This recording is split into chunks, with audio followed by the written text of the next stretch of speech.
This is a track that tried to record maybe halfway through the project, but didn't. It was too early. It was too rushed, too soon. So ended up being one of the last ones in a studio over in Wales, southwest Wales, in the middle of nowhere. I've got engine lights on. I'm really hoping this is it. I've just had to go through like a church arch, like some sort of haunted mansion. Where I'm going? Dulwilm. I mean, is it Dulwilm? I'm really hoping so. This could be like found footage and I'm going to get murdered.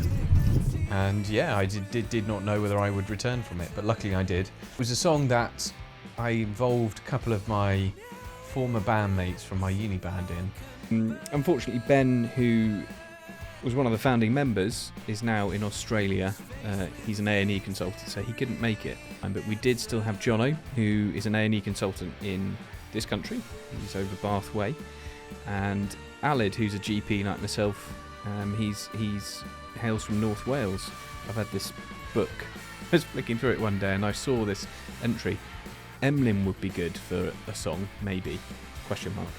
I asked him if he wanted to play bass on the song, and he was like, "Yeah, go for it." And he could play a bit of rock organ as well, and it was just a really good atmosphere. It's a place called Monkey Studios. The chap who runs the studio, a chap called Jethro, greeted us there, and it just all really sort of fit together really well. I think immediately there was a really good vibe about the weekend. After night had sort of left and it was daytime, we realised we were in this lovely, beautiful Welsh valley, and it was such a nice sort of setting for it all, and I think that really added to the whole experience. So it was cool, and we sort of got going on the song. We did a bit of jamming around at first, got a sort of good spine to the song, and then just started adding stuff over the next day and a half, and it really came together well. Particular highlights, or a particular notable point I should say, is Jethro's little vocal tonic that he mixed up for me, which was an experience to say the least. He sort of hopped up and started prowling around the place, muttering something about whiskey, and I thought, oh God, I've not driven him to drink already, have I? And then it turns out he was looking at, for me, for my voice, but yeah, there wasn't any whiskey, so he resorted to dumping a load of vinegar and honey into a mug together. Oh, what does that taste like? Actually not as bad as I thought it would. It stinks. It really smells. And so too do I know.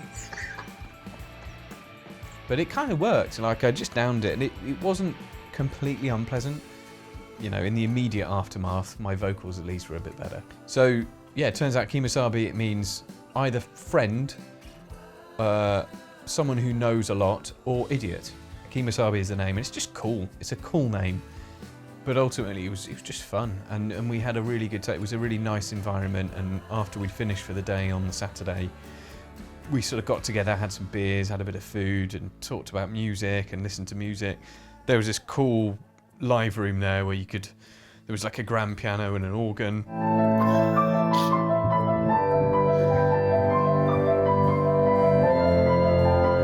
We were just jamming out loads of songs and stuff, and it was great. I think everyone had a really good time. And it struck me afterwards that I think that's part of the project, I think, is that I sort of I've got it in my head that it's something that I'm enjoying and stuff, but actually, you know, I think everyone had a really good time, and I was really pleased it sort of gelled.